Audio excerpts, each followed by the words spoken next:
son parte del timo, parte, no todo, parte del timo, raíces de los grandes vasos, estructura linfática, ¿no? ¿Qué más? ¿Qué otra función tendrá la caja torácica además de proteger? Sirve también para, fisiológicamente, dentro de la inspiración y la expiración. Participa en la mecánica respiratoria, ¿no? Entonces, la caja torácica no es una caja estática, no es una caja rígida, es una caja móvil. Entonces, si ustedes se han dado cuenta, cuando ustedes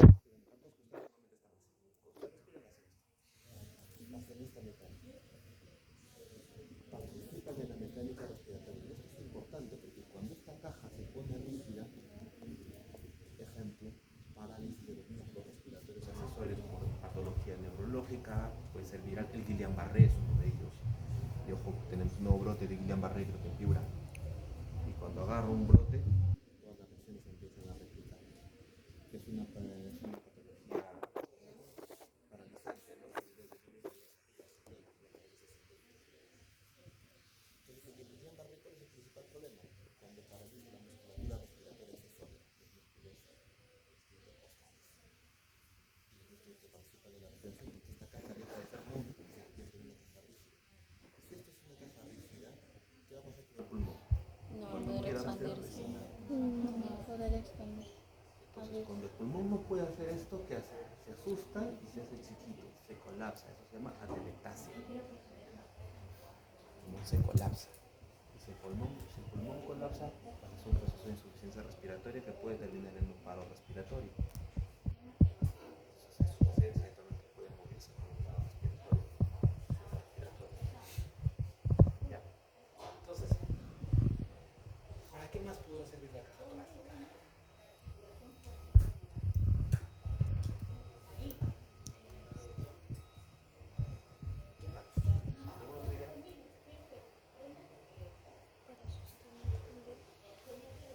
¿Para qué más servirá?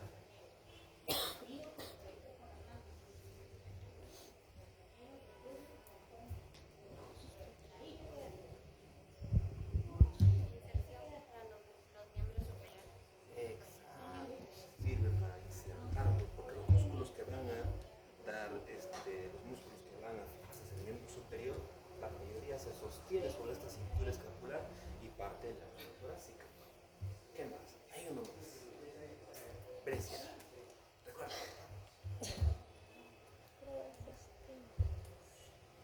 Protección. Así ¿Qué protección de algo más, algo más, algo más. articulación, estructura, estructura y movimiento? Es lo que Proteger de las presiones subatmosféricas. ¿Qué significa? Afuera hay una presión, adentro de la caja torácica, en realidad hay otras presiones. ¿Qué pasa cuando eso se rompe? Imagínense un trauma torácico abierto donde hay exposición. El aire pasa, se mete en todas porque hay una diferencia de presiones, ¿cierto? Entonces hace que el cuerpo colapse. Entonces, ¿quién protege de que la presión de acá no sea igual a la presión interna? La caja torácica y las presiones subatómicas.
topografía del dominio técnico.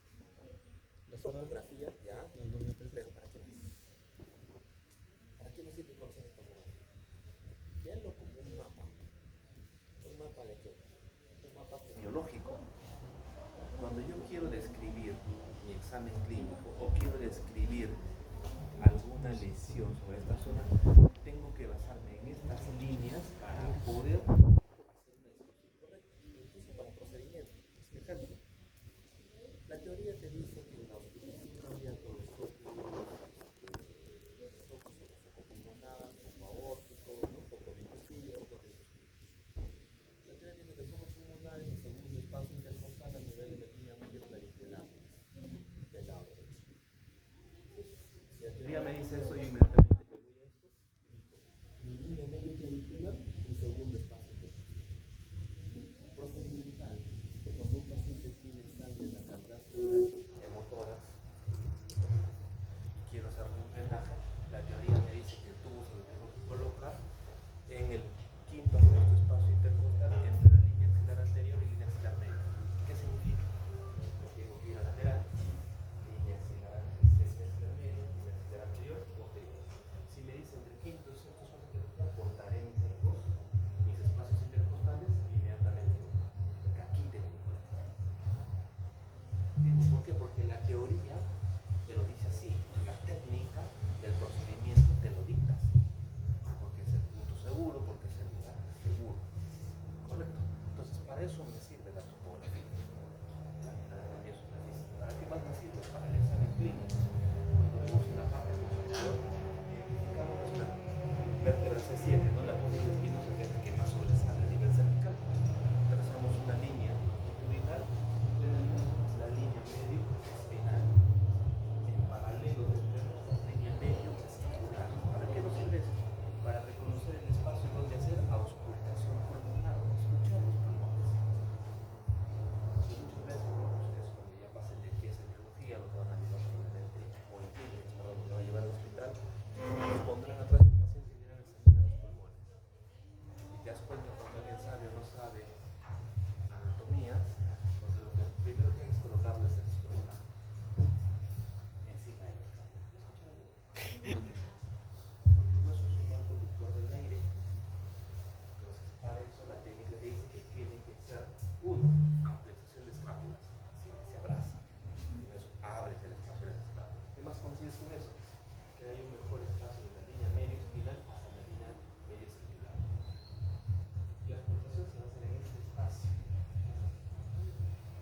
Es más, ahí se identifica un triángulo. Es el triángulo de Macrasi. Es un triángulo seguro donde la auscultación es mayor. El sonido es mayor, más intenso. Algunos consideran un triángulo que salva vidas. Entonces, ¿se entiende para qué sirve este tema de la anatomía superficial? Como hablamos en un inicio, la caja torácica está compuesta por estructuras óseo-cartilaginosas, estructuras costales, claviculares, externales, escapulares, vertebrales. Y luego estructuras que son cartilaginosas que van a ser los medios de fijación entre los arcos costales y sobre todo la parte external.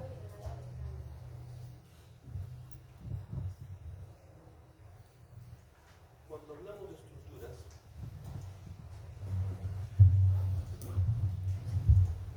vamos a hablar de la estructura externa. Cuando hablamos de la estructura externa, hablamos de esta que se ve en la parte central como medio de fijación. Va a estar dividida en segmentos, ¿cierto? ¿Cómo se dividen sus partes?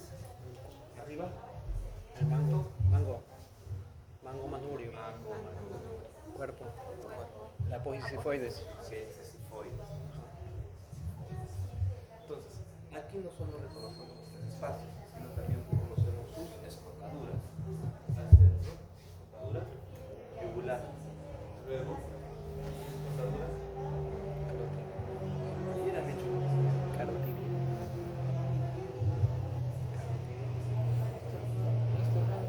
Fuerte, digo, se confunde.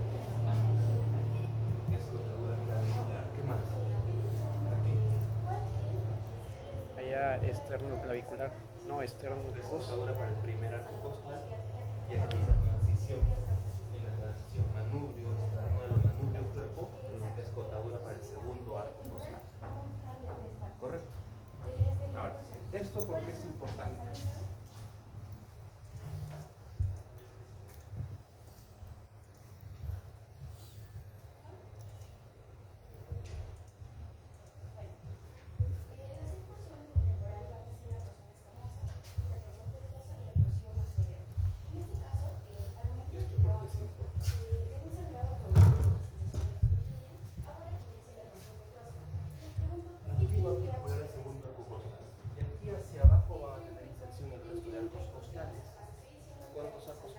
Inserta directamente en el estómago. 7.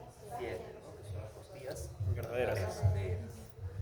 El resto van a requerir todavía una inserción indirecta, que es a través de su cartílago condral. Y luego estarán las flotantes. Ahora, aquí el riñón manubrio esternal se marca un ángulo. El ángulo de Lois. El ángulo de Lois. ¿Por qué es importante el ángulo de Lois? Nos va a servir de punto de referencia para algo. ¿Okay?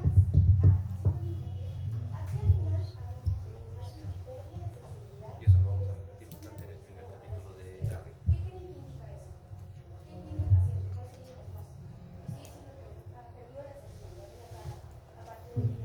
¿Te sientes bien? Nivel de referencia del corazón, entonces está situado. Es un punto de referencia para los espacios mediastinales. El mediastino se va a dividir en mediastino superior e inferior. El punto de referencia donde trazamos una línea imaginaria,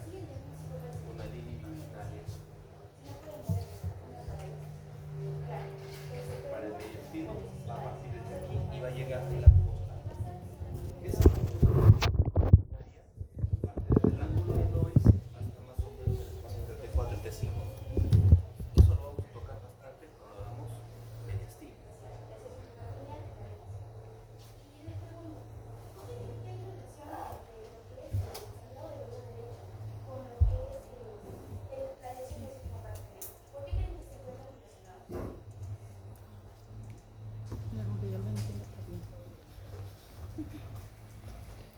Que lo lea el doctor.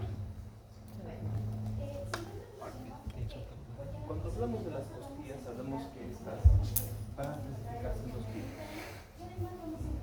Por sus capas, ¿no? Las costillas típicas y las atípicas. Las típicas tienen una estructura en común. ¿Qué estructura tienen en común? Tienen la presencia de una cresta articular, que es la que va a articular directamente con el cuerpo vertebral. Tienen la presencia de una cabeza, un cuello, un tubérculo, un ángulo, que es parte del cuerpo, y finalmente su zona de articulación con el cartílago costal. Entonces,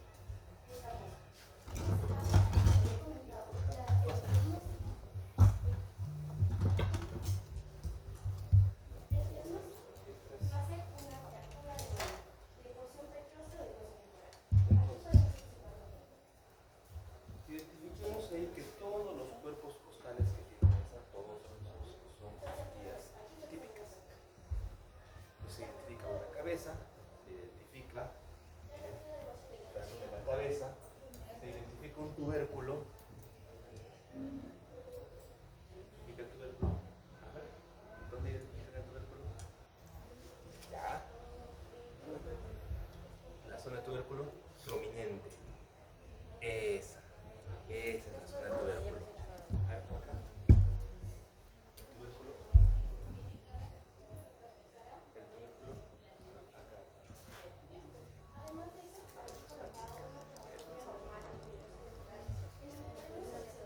Aquí. El tubérculo.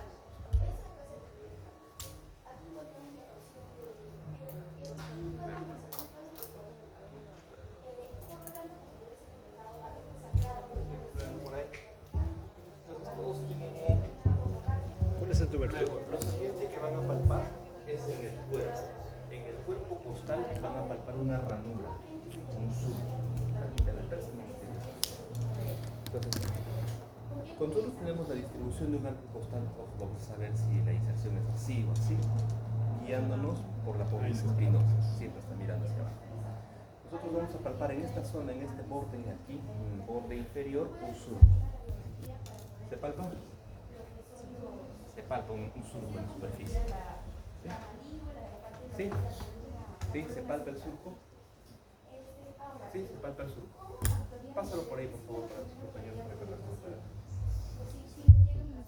Este surco, que es el surco de la costilla, tiene un valor importante, porque eso te indica que ese es el borde inferior de la costilla. Entonces, vamos acá. Borde superior, borde inferior. En el borde inferior voy a encontrar ese surco. ¿Por qué es importante ese surco? Porque detrás de ese surco van a resguardarse, guardarse lo que vienen a ser las estructuras vasculares intercostales. Ojo, los vasos intercostales van por arriba, van por abajo del arco costal, con la diferencia de que las que van por abajo van a esconderse parcialmente detrás de esa ranura. Eso para nosotros es muy importante en el tema procedimental, porque por alguna razón queremos punzar el tórax, sea un drenaje torácico, por punción o por tubo de drenaje, nos tratamos de pegar al borde donde están protegidos los vasos. Si este es mi borde inferior y aquí atrás tengo vasos escondidos, significa que mientras más me pegue ahí arriba, menos daño voy a hacer. Porque si me llevo al borde superior de la siguiente costilla, ¿qué es lo que va a pasar? En el camino me voy a atravesar tanto las venas como arterias intercostales y el nervio intercostal. No solo va a sangrar el paciente, sino también le va a doler un montón. Eso es un punto de referencia para algo que ustedes van a aprender cuando estén en cirugía y internado, el tema procedimental, ¿no? Hacer drenaje torácico. ¿Por qué? La primera pregunta que siempre se les hace es ¿cuál es el espacio anatómico para realizar dicho procedimiento? Espacio intercostal. Muy bien. Borde superior, borde inferior de la costilla. Borde inferior de la costilla. ¿Por qué? Porque ahí tenemos el surco costal que está resguardando a los vasos intercostales. Porque ha pasado a veces que haces lo contrario, te vas al borde superior, pones la aguja y sangra, y sangra, y sangra. Te saca la aguja y el paciente solo respira, le duele, ¿no? La lesión del nervio intercostal genera mucho. Y también tendremos costillas atípicas, ¿no? Y en ese camino tenemos el primer arco costal, que tiene sus propias características. El primer arco costal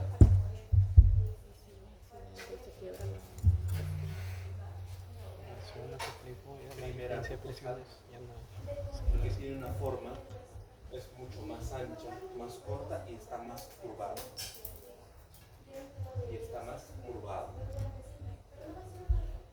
Tiene una única cara en su cabeza para articularse con la vértebra T1, articula solo con T1, mientras que en las típicas siempre tienen que articular con dos cuerpos vertebrales. ¿Por qué? Entre dos cuerpos hay hemicarías. En esas hemicarías se encalzan los arcos costales. Pero en el caso del primer arco costal no necesita eso. Lo hace directamente solo con un cuerpo vertebral que es el. Los surcos están separados por una cresta y van a presentar zona de inserción por el músculo escaleno anterior. Además, en su superficie tienen pequeñas rugosidades que van a servir para que ahí se apoye la arteria y la vena subclávia.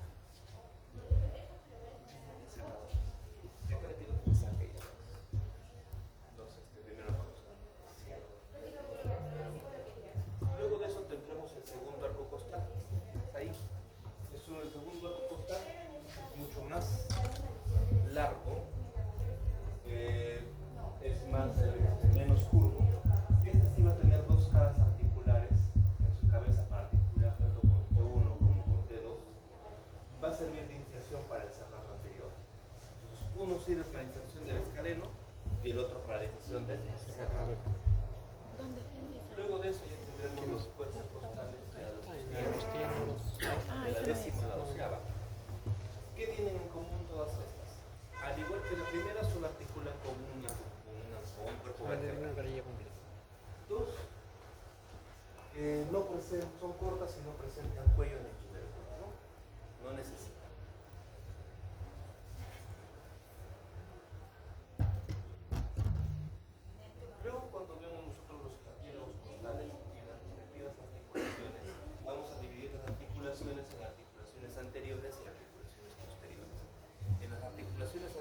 son todas aquellas que se van a relacionar o van a relacionar costilla con cuerpo external.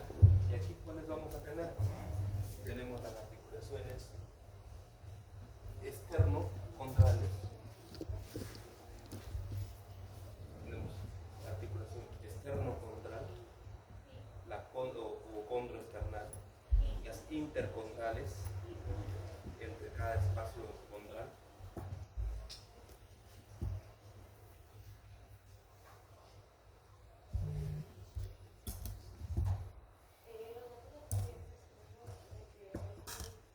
Y las costocondrales y las externocondrales. Entonces, tenemos acá, esta de acá, la unión condroesternal y la unión condrocostal. Entonces, esto es importante porque esto nos van a permitir o le van a dar mayor amplexación al tórax. ¿Qué quiere decir amplexación? Mayor amplitud de movimiento al tórax.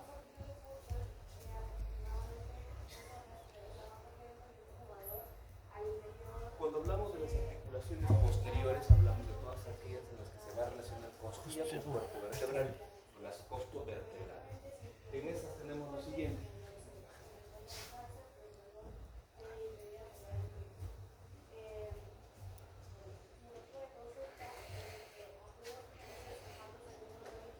Entonces, aquí lo que estamos viendo es el cuerpo costal en medio de dos cuerpos vertebrales. Ustedes se encuentran el cuerpo vertebral de aquí y de aquí hay hemicarías. Entonces, ustedes cuando pueden ver sus cuerpos vertebrales, en esta zona de acá hay hemicarías articulares, que son parte del cuerpo. En esas hemicarías se encarzan los cuerpos vertebrales. Entonces, estas uniones que han hecho artesanales y las de los esqueletos no guardan relación con la inserción exacta. Tiene que ser en los espacios de las hemicarías articulares. ¿Por qué hace eso? Porque al estar en esas hemicarías, entre las dos hemicarías, el cuerpo vertebral va a tener mayor amplitud de movimiento. Y eso también va a permitir que con el proceso transverso inmediatamente inferior pueda articular lo que viene a ser la tubérculo costal. Entonces, la unión que vamos a tener es la siguiente. En lo que más o menos han intentado referenciar acá. ¿Ya? Reconocemos cuerpo vertebral, ¿cierto? Reconocemos La apófisis transversa. apófisis transversa. Reconocemos, Los tubérculos. ¿no? No, hemicarilla. Hemicarilla. Es Articulación. parte de la vértebra. Apófisis. Apófisis transversa, ¿no? Entonces tenemos apófisis Espinosa. Espinosa. Transversa. apófisis transversa, Cuerpo vertebral. La apófisis transversa va a articular con Las carillas costales. las cabezas y el cuello costal. O sea, acá tenemos lo siguiente. Cabe este tubérculo con la zona del proceso transverso y la cabeza con el cuerpo. ¿Con qué parte del cuerpo? Hemicarilla. Con la hemicarilla articular. ¿Correcto? Entonces, hay dos puntos de unión. Aquí lo que han hecho es fusionarlo básicamente para tenerlo fijo y sellado. Pero esto es lo que vendría a ser la unión transverso tubérculo y acá la unión cabeza cuerpo.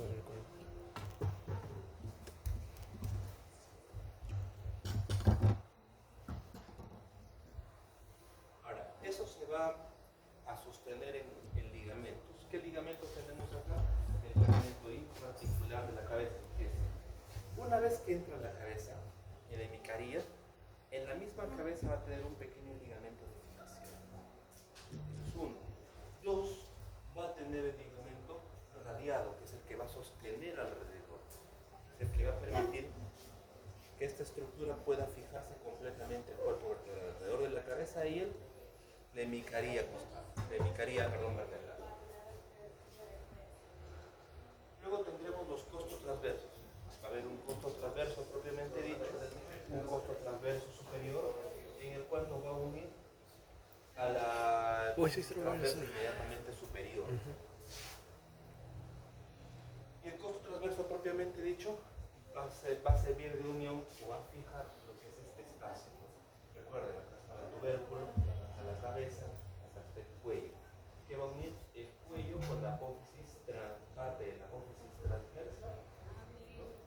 cuerpo con de la estructura vertebral.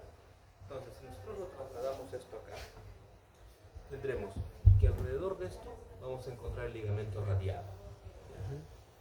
Alrededor de acá, el ligamento costo transverso es el que va inmediatamente al cuerpo vertebral superior, ¿no? Costo transverso superior. Y en medio, el costo transverso propiamente dicho. Igualito, ¿no? Acá.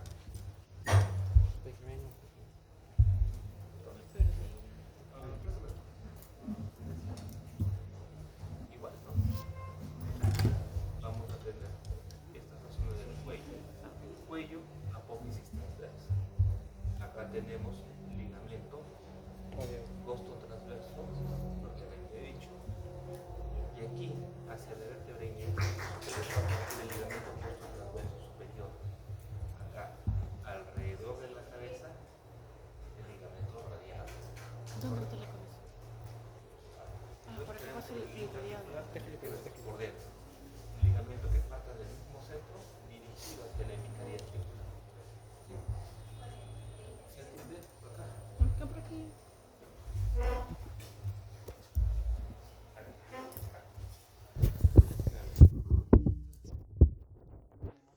La cabeza, cuerpo vertebral principal, hemicarías articulares. Esto debería estar realmente acá, ¿no? En las zonas hemicarias. Aquí alrededor, ligamento radiado. Aquí el ligamento es el cuello, cuesta apófisis transversa, ligamento costo transverso, propiamente dicho, ¿no? Ahora, si parte del ligamento parte aquí hacia arriba, es el ligamento costo transverso superior. Entonces, esos son los ligamentos